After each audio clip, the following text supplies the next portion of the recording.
Sumangga.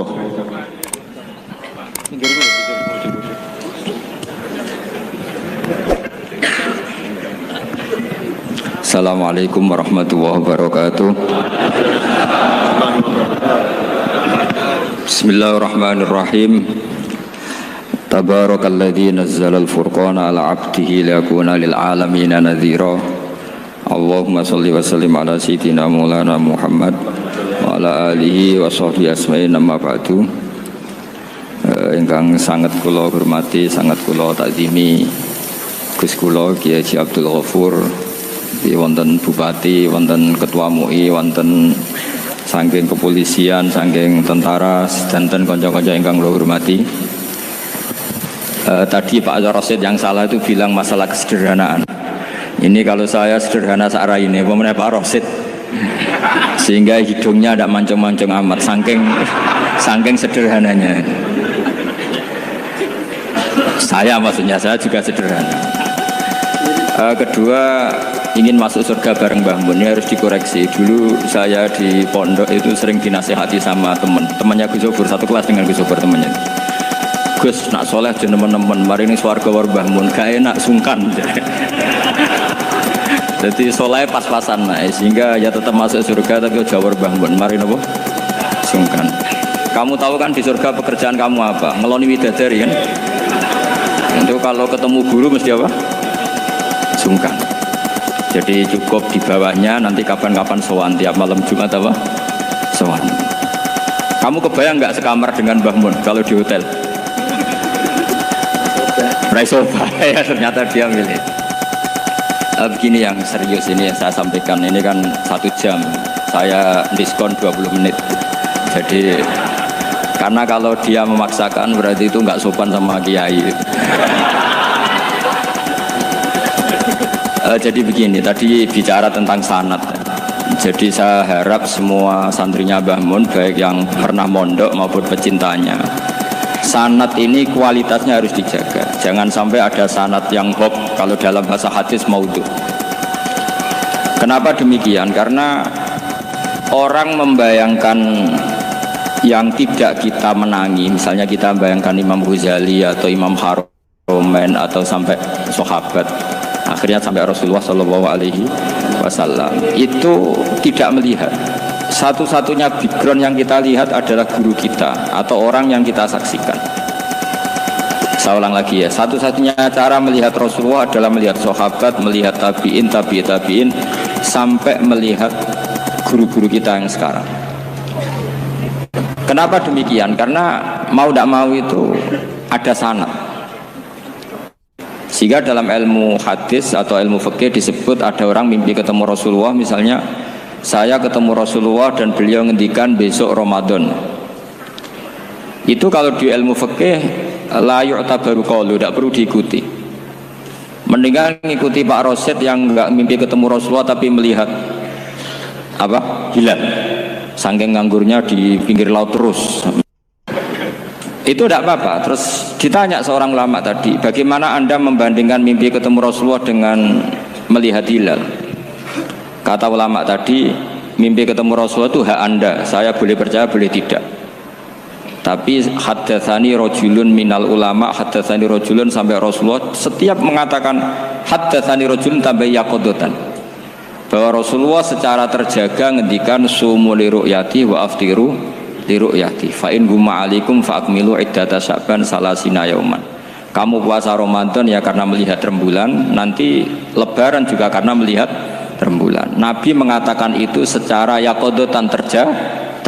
Sahabat menyaksikan riwayat itu juga secara terjaga. Tabi'in meriwayatkan itu juga secara terjaga. Sampai Mbah Mun, sampai Gus Sobur, sampai kita semuanya diriwayatkan secara terjaga. Maka riwayat yang secara terjaga ini jangan dikalahkan oleh subjektivitas seseorang yang mengklaim mimpi ketemu Rasulullah.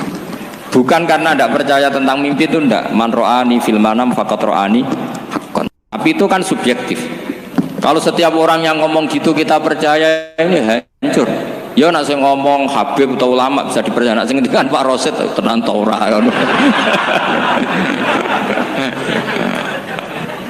Jadi ini supaya sanad ini terjaga. Jadi sanad itu harus terjaga. Makanya saya pernah entah tahun berapa, saya memang tidak perlu saya ingat-ingat karena saya memang nggak suka punya kenangan Mbah Mun ada tanggalnya supaya abadi.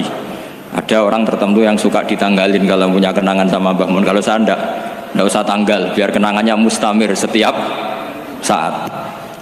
Saya pernah diminta mun hak delok wajahku, terus beliau ngendikan man ra'ani wal jannah. Kenapa itu menjadi penting? Karena figur manusia. Saya masih ingat ketika ngaji ilmu kalam sama Mbah Mun, juga sama Gus Yofur di kelas di MS. Mbah Mun ngendikan gini.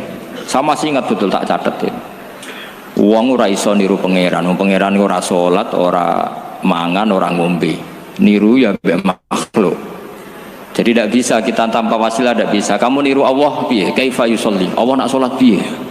Kacau kan? Allah nak poso piye? Memang Allah tahu mangan, Allah tahu poso. Terus nak turu piye? Allah la ta'khudhu sinatu. Maka ibadah itu niru makhluk, karena kita makhluk. Makhluk itu duwe syahwat. Islam memberi sarana ibadah nikah. Sing ora payu nikah ana sarana ibadah ngempet, paham ya? Niku. Maksudnya ora usah nguntal kapur baru ngempet. Sing sugih ibadahe sedekah. Sing ora sugih ibadahe dadi mustahik sing ridho. Macam-macam. Itu hanya bisa niru makhluk sama makhluk. Sebab itu ketika saya masih ingat betul Mbah Mun ngendikan ihdinas siratal mustaqim, tunjukkan kami ke jalan yang benar. Itu Allah tidak ngendikan sirati yaitu jalan saya ndak, tapi siratal ladzina an'amta alaihim, jalannya orang yang telah engkau beri nikmat. Ada kata an'amta, yang telah engkau beri nikmat. Jadi Allah memaklumatkan ke semua hambanya, niru itu niru hamba yang sudah diberi nikmat. Karena kita hanya bisa niru misalnya Rasulullah, cara sholat beliau kayak apa, cara sujud beliau kayak apa, cara makan beliau kayak apa, cara nikah beliau kayak apa, bahkan cara masuk rumah, keluar rumah, doa pergi, termasuk doa nyaur utang. Padahal Rasulullah mboten nate diutang teman-teman, nggih nate gue lucu-lucunan mawon. Niku mawon mboten tenanan, nggih niku masyhur kan beliau menggadaikan baju rompinya ke orang apa? Yahudi, tapi ada jaminannya. Itu terus ditiru umatnya, gak ada BPKB dan sertifikat. Itu tidak tahu saya itu. Padahal Rasulullah itu melakukan itu untuk hal yang darurat, tapi umatnya kayaknya ada darurat, sudah watak. Itu yang membedakan Rasulullah dan umatnya. Tapi perlu saya sampaikan, sanad ini harus muttasil. Sehingga kita tahu bahkan cara tidur Rasulullah itu miring kemana, ala jambihil aiman, kemudian madhab kiblat. Sebelum tidur beliau wudu. Sebelum tidur lagi baca subhanallah 33 kali, alhamdulillah 33 kali, Allahu akbar 33 kali. Sebetulnya wiridan itu sanad paling kuat itu tentang mau tidur. Meskipun ada riwayat dibaca setelah apa? Sholat. Jadi makanya kita al-jam'u baina riwayaten, habis sholat ya baca itu, mau tidur ya baca itu. Nah, sebetulnya habis sholat sama mau tidur tuh ngeri mau tidur. Karena ini kan pemanasan mati. Pelatihan mati, karena satu kondisi yang Anda sudah tidak bisa ikhtiar. Tapi kayak apa Rasulullah? Justru kita kondisi yang nggak bisa ikhtiar itu pesannya Nabi apa? Kamu baca ini, in mutta kata Nabi, ada yang baca in mitta. Kalau mau berpikir potensi paling ngeri, bahaya paling ngeri adalah orang mau tidur, karena di situ kita tidak bisa apa-apa. Cara musuhmu mangkel bekku ya karek nyembelih, cara bojomu mangkel bekku ya karek ngobong, kok ini TV ini. Anda usah merasa tidak akan mengalami itu, ya insya Allah enggak itu. Tapi dengan melihat di TV semua potensi itu ada. Untuk aku turun yang kendaraan tangis-tangis ning akhirat. Terus tak Gusti kalau mau akhirat mau kecelakaan. Nah, justru mau tidur itu Nabi itu unik, kelihatan bahwa ada nubuah, ada kenabian yang luar biasa. Kalau mau tidur itu ada nubuah, ada kenabian yang luar biasa. Kalau mau tidur itu ada wiridannya. Saya termasuk orang yang fanatik baca wiridan sebelum tidur. Jadi jangan kira kalau Selasa sholat jarang wiridan, tidak punya wiridan di tempat lain, itu sangat suudzon yang menyakiti. Saya punya cara sendiri untuk ingat Allah, itu terutama mau tidur. Sampai istri saya itu protes, Gus nak bersolat atau mau nyekel tasbih abdi tidur. Saya itu punya tasbih lupa jumlahnya semuanya di kamar tidur. Ini sekaligus ijazah, entah pamer kebaikan tidak tahu saya, pokoknya sudahlah husnudzon saja. Suudzonu iblis. Karena mau tidur saya pikir kalau tahu-tahu saya bangun terus ketemu mungkar nakir terus kayak apa. Sehingga Rasulullah itu ngajari kita luar biasa. Bismika wadu'tu jambi wa bismika arfa'u. Kalau mau tidur doa apa populernya apa? Bismika Allahumma ahya bismika amut. Hafalnya gitu dok. Saya hafal banyak. Allahumma rabbas samawati sab'i wa rabbal arsyil azim rabbuna wa rabbu kulli syai' falikul habbi wan nawa. Allahumma antal awalu falaysa qablaka syai' wa antal akhiru falaysa ba'daka syai' wa antal dhahiru falaysa fawqaka syai' wa antal batinu falaysa dunaka. So, itu tak baca sampai tidur. Saking kadang takutnya sama Allah, akhirnya nggak bisa tidur. Kadang sampai 3:30 apa terus tidur baru setengah jam terus subuh. Jadi kalau melihat tren itu kayaknya saya bakat wali gitu. Kalau trennya seperti itu terus. Tapi sayangnya tren seperti itu jarang warset makanya terus tidak jadi wali-wali gitu. Tapi saya ingatkan ke jenengan, sanad-sanad seperti ini tuh yang mungkin Anda lupa. Anda hanya ingat sanad misalnya ya Mu'ad inni uhibbuka faqul dubura kulli sholatin atau fala tada'anna dubura kulli sholatin Allahumma inni ala dzikrika wa syukrika. Kamu lupa bahwa saat paling krusial dalam hidup Anda itu tidur. Sehingga disebut wa min ayatihi manamukum bil-laili wan. Itu dari segi krusial gawat darurat, setiap saat Anda bisa mati. Belum urgensinya tidur untuk melawan maksiat. Itu kalau kamu hidup di kota Demak atau kota Semarang, genera kepikiran niklap atau wong ayu-ayu seneng terminal ning gone dalan-dalan itu satu-satunya cara itu hanya tidur. Kowe nak melek tetep jelalatan tak jamin. Masuk ning arep masjid Demak nggo tasbih gede-gede. Pangeran ndelok wong liwat tuh eling. Barokahnya usul fikih adalah kita belajar dulu. Saya pernah musyawarah sama Gus Yofur tentang usul fikih. Usul fikih itu ada makalah mubah itu tidak ada. Sebagian ulama berpendapat mubah itu tidak ada. Karena setiap mubah saat itu Anda pasti meninggalkan keharaman. Itsma min mubahin illa wa yatahaqqaqu bihi tarku haramimma. Tidak ada kemubahan kecuali saat itu kamu meninggalkan keharaman. Anda tidur berarti Anda taroktal maksiyah. Anda tidur berarti Anda meninggalkan maksiat. Enggak nyolong, enggak dugem, enggak zina, enggak maling, enggak ngerasani orang.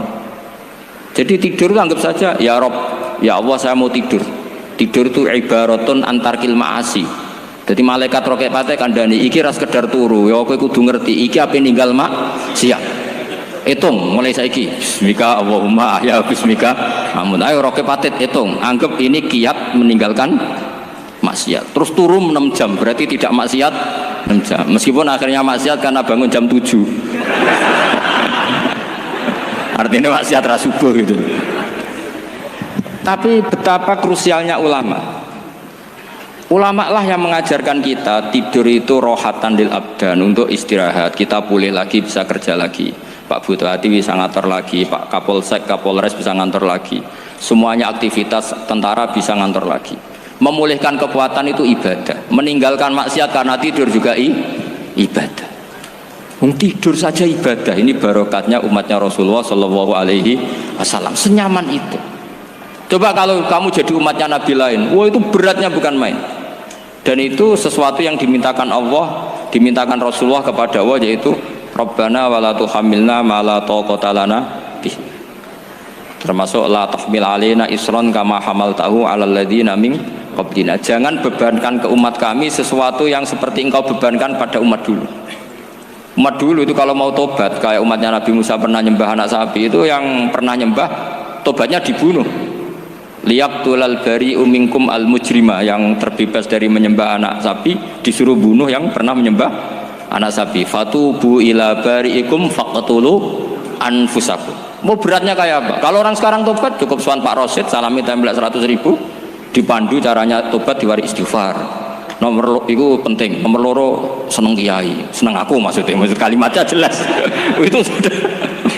Pokoknya yang jelas gak usah dibunuh, gak usah apa, gak usah apa, dibunuh. Sehingga tidurnya umatnya Rasulullah itu luar biasa. Terutama tidurnya orang puasa. Tidurnya tasbih, tidurnya ulama juga tasbih. Karena dengan tidur itu kita tahu alamat kematian. Di mana kita masih di dunia saja punya kondisi di mana kita tidak bisa menentukan diri kita sendiri, dan itu awal dari kita mengimani la haula wala quwata illa billah. Segagai koyok ngono ternyata ada kondisi di mana kita tidak bisa mengendalikan diri kita sendiri. Makanya disebut wa min ayatihi manamukum billaili wan nahar. Yang bisa menganalisis itu siapa? Ya ulama. Ulama kok tahu karena punya sanad musalsal ila Rasulillah sallallahu alaihi wasallam. Sehingga uniknya kenapa tidur itu sakral? Coba semua nabi di antara wahyunya itu lewat apa? Semua nabi di antara wahyunya lewat apa? Tidur, lewat mimpi. Inni ara fil manami anni atfahuka fanzur madza tara. Maka mimpi ini harus dikelola secara baik, yaitu kalau kamu mau tidur, wudu dulu, terus baca tasbih, terus tinggalkan semua dunia, anggap saja ini pemanasan kematian. Itu insya Allah mimpinya sip pokoknya. Paling dikejar-kejar dajjal, dajjalnya kecemplung kali, insya Allah. Tapi kalau kamu tidur gak wudu, raiso turu terus raiso turu mangan sik bu, raiso turu terus raiso turu mangan sik ben warak ben iso turu. Insya Allah dikejar dajjal kecekel. Akhirnya ngelindur gak karu-karuan karena tadi. Nah, sanad seperti itu yang punya siapa? Hanya ulama. Ada lagi satu contoh, ini sudah hampir 20 menit Pak Ustaz. Itu saya pernah ngaji Durarul Kalami Syafi'i, mutiara-mutiara ngendikan Imam Syafi'i. Itu ulama itu mesti ngendikan tuh unik. Tadi saya sudah cocokkan sama Bupati, tak tanya, Pak Bupati saya ini punya ilmu dari Bapak, mungkin pas untuk jenengan pakai. Kata Bapak, urip iku padha wae, ngadepi kanca mbek musuh padha wae, malah kadang ribet kanca. Dulu saya itu iskal itu janggal. Tapi setelah ngaji Durarul Kalami Syafi'i yang ada di Muqaddimah kitab Majmu', Muqaddimah Syarhul Mu'adzab Imam Nawawi. Imam Syafi'i nak ngendikan gini.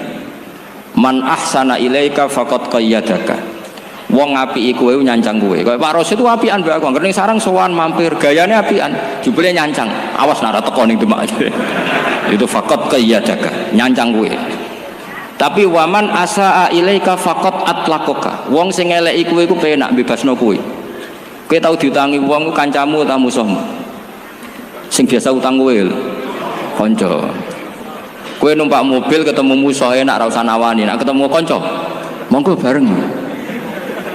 Sing ngel-ngelo kowe kanca ta musuh?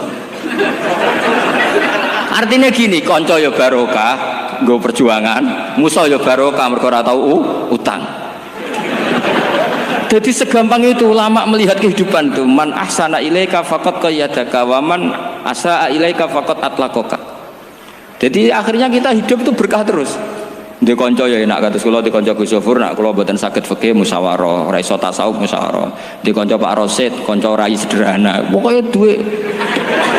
Tadi kurang contoh. Kalau rai Arab kan enggak sederhana, Pak. Wajahnya mewah terus. Ekonominya juga sederhana. Saya sama Rosid sama-sama gak kaya. Jadi ada nyontohkan kan Gus Sofur sama Gus Baknya ngebis. Memang saya sering sama Gus Sofur ngebis sampai sekarang masih sering. Bukan karena miskin yang jelas itu pilihan itu. Jadi ulama itu segampang itu melihat kehidupan. Saya termasuk kiai muda yang nggak takut mati, bukan karena yakin di surga gitu, karena saya sering baca berdoa. Allahumma ya Allah, kata Rasulullah, kamu harus berdoa ya Allah, ij'alil hayata ziyadatan li fi kulli khairin wal mauta rohatan li min kulli syarrin. Mungkin sekarang kita ada zina, mungkin sekarang kita ada korupsi, mungkin sekarang kita ada maling, tapi potensi itu tetap ada. Yang bisa ngakhiri itu apa? Kematian. Maka anggap saja kematian itu rohatan li min kulli syarrin, semua mengakhiri semua keburukan. Kayak apa Rasulullah memandang kehidupan? Kalau kamu masih hidup, anggap saja ziyadatan li fi kulli khairin. Saya gara-gara hidup bisa derekno kersane Pak Rosid ngaji di sini. Ikhlas Pak Rosid itu sangat ikhlas. So derekno senior kula dipaksa nggih gelem, diintimidasi nggih gelem. Wah itu barokah. Nanti setelah saya mau mati, pikiran saya juga akan ridho-ridho saja. Ya Allah, ini akhir dari segala potensi keburukan saya. Sehingga kiai-kiai NU, kiai-kiai alim itu ada bajingan, tukang ngemel wong kok mati. Saya gitu Pak, niki saya. Tanggane orang sing gelem muni saya. Kiai ini maksud, ayo Pak muni saya Pak. Mboten saya ini tempuh. Lah nggih saya pun mati, pun mboten saged nakal nih. Ya jenenge rohatan li min kulli syarrin. Kalau mayit ya rohatan lahu min kulli syarrin. Kayak apa sanad kita ke Rasulullah? Kabeh itu dimana jadi ibadah. Al hayat ziyadah fi kulli khairin, al maut rohatan min kulli syarrin. Kenal Pak Rosid ya ibadah, apalagi kenal Gus Sofur ibadah, kenal Bupati ibadah, konco perjuangan. Kok kenal preman ya ibadah, konco latihan dakwah, anggapnya latihan ngelola rehab. Kenal polisi ibadah, jaga stabilitas nasional. Kenal ABRI ibadah, jaga NKRI. Kenal orang nakal ibadah, dianggap pembinaan. Semua itu ibadah. Kayak apa ajaran agama ini? Semuanya baik-baik saja. Tergantung niat. Tapi sanad ini siapa yang punya? Hanya ulama. Nah ulama itu siapa? Ya orang yang kamu ketemu. Dalam konteks ini Mbah Mun.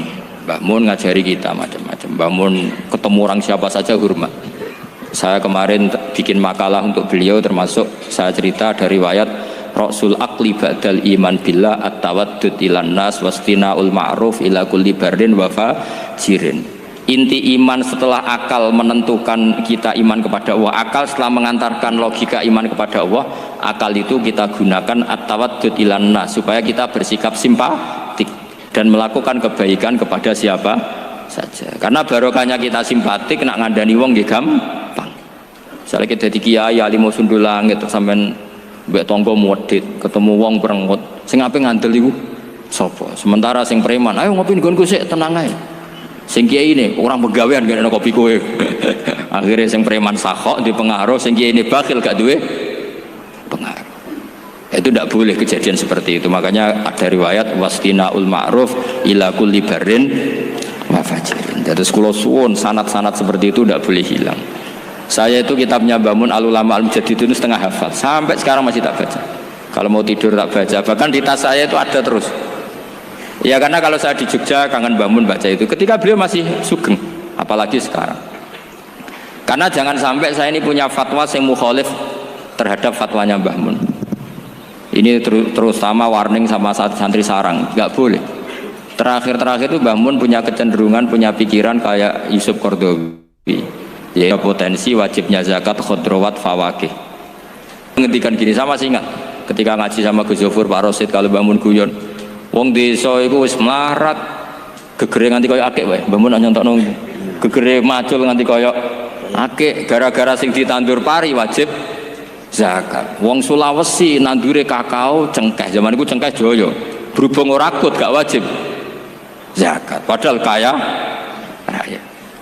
Jadi fenomena itu sering diutarakan beliau. Lama-lama beliau ngarang di Al-Ulama Al-Mujaddidun. Beliau mengutip pendapat Ibnu Katsir, tentu di era modern kayak Yusuf Qaradawi. Sebenarnya Yusuf Qaradawi sendiri bukan mujtahid, dia yang muqallid juga. Kata Ibnu Katsir, wa mimma akhr. Tapi beliau tentu tidak ilzam ya, karena beliau sangat syafi'i. Tapi ini kan saran yang baik lah menurut saya. Apa susah sih dadi wong lomo gitu loh. Wong dadi wong medhit kok mbok bila-bila. Lah nek kowe takok takbirin ndi Gus, nak khodrowat fawakih, melon, kakao, tebu wajib zakat. Takbire iku lomo iku apik, medhit iku elek, ngoten mawon iki. Terang ngomong ke mon terakhir masalah niku wae. Bid'ah niku pokoke nerangno bid'ah ku repot. Ora kok nak nerangno tenanan koyo wong alim terus sing bener Muhammadiyah. Wong NU seneng ibadah sing akal-akalan. Nah ibadah wong NU mulai nisfu Sa'ban sampai sing jelimet. Kula niku lho jujur mawon iki. Wong paling bingung wong alim sing jelas nak nyangkut ibadah. Sampai nak ngaji mu'in, kaya apa mu'in ngeritik sholat nisfu Sa'ban, nggih mboten? Nggih mboten. Sementara kita sebagai NU di tradisi sholat nisfu Sa'ban. Sampai nak ngaji mu'in, wah kaya apa ngeritik kitab itu, iku ning perilaku sholat 10 Muharram, wah entek ngamek. Wah hadis dzalika maudhu'atun, entek ngamek. Tapi kita duwe komunitas di jamaah sing perilakune. Wonten nerangno bid'ah iku soalnya sensitif. Bid'ah itu persisnya kata bid'ah itu kan nyata. Ala wa iyyakum wa muhtatsatil umur. Fa inna kulla bid'atin dalalah wa kulla dalalatin finnar. Jadi asli redaksi Nabi itu ala wa iyyakum wa muhtatsatil umur. Kamu itu hati-hati terhadap hal-hal yang berbau baru. Berbau baru terutama yang terkait agama. Ini yang dimaksud Nabi man ahdatsa fi amrina hadza ma laysa minhu fa huwa raddun. Di agama kok mbok gawe-gawe nganggo aturan dhewe rot. Wa kullu bid'atin dolalah, setiap bid'ah itu mesti sesat. Yaitu memperbarui agama. Itu sesat. Wa kullu dolalatin bid'ah. Nah terus kemudian ketika era ulama, kata era Imam Syafi'i, era Ahmad Hanbal, yang dimaksud bid'ah itu apa? Tarifnya bid'ah itu. Ada yang mentarifi mengada-adakan sesuatu yang tidak ada zaman Nabi. Itu mesti bid'ah. Tapi kan sesuatu itu kalah mbek fakta. Misalnya mbek fakta ngeten. Zaman Nabi ku wong ngaji ora nganggo muin, ora nganggo wahab. Zaman Nabi ku wong perang nganggo pedang. Apa saiki ya perang nganggo pedang senajan musuh nganggo pistol, mergo zaman Nabi nganggone apa? Pedang. Kita di satu era sing nak ngaji nganggo pulpen, nganggo kitab. Apa zaman Nabi ngaji nganggo jalalain? Sebab itu takrif mengadakan sesuatu yang tidak ada zaman Nabi ditambahi mengadakan sesuatu yang tidak ada zaman Nabi dan sesuatu tidak Islami, teman. Sebab itu terus dibalik. Ono bid'ah itu ada dua, ono bid'ah dolalah. Jadi wis gawe aliran sesat dan tidak Islami. Ya taruh saja kalau Indonesia ini ono aliran Ahmadiyah, so aliran sing aneh-aneh atau gitu. Ada bid'ah hasanah. Bid'ah hasanah itu lama dulu kabeh nyontono kayak madrasah. Sistem madrasah itu kan nggak dikenal zaman ulama unas salaf. Tapi dipakai mulai periode Imam Haromain, Imam Juwaini, Imam Ghazali itu ada madrasah. Nah terus bid'ah itu berkembang terus. Nak sampean takok bid'ah, masa toriko ki bid'ah zaman Nabi ora ono wong dijak grudak-gruduk wiridan ning Pangdam, lapangan Pangdam Brawijaya. Istighosa kubra ning lapangan iki bid'ah kabeh to. Apa tahu Nabi wiridan ning lapangan? Ora usah salat isu Sa'ban apa wae ora ono to nggih zaman Nabi. Jadi masalah utama kita nek ikhlas kalian mboten. Salat isu Sa'ban misalnya. Selama diakhiri dengan lillahi ta'ala kan salat itu khairun maudhu'un fa'aksir aw akilla. Salat pokoke apik. Cek kowe mbok akeh-akehno cek mbok sithik. Pantangane salat namung wektu 5 kan. Fil awqat al makruha iku bar asar bar subuh zawalus samsi. Di luar itu mesti baik. Jadi sholat yang mesti haram nu bar asar nganti surup, bar subuh nganti tuluus samsi karo pas subuh srengenge, pas zawal. Ini istiwa. Selain itu baik. Lah kemudian ini sing dadi masalah kemudian ono amalan-amalan sing menunjuk waktu. Misalnya sholat nisfu Sa'ban, sholat Tasu'a, sholat Asyura. Tapi itu hakikatnya kan hanya penamaan. Saat kita sholat kan tetap lillahi ta'ala tuh. Misalnya usolli rok'ataini nisfa Sa'ban, tetap nopo lillahi ta'ala. Jadi menurut saya itu tidak masalah. Sing masalah itu ketika nanti kaifiyah sholat orang kaya zaman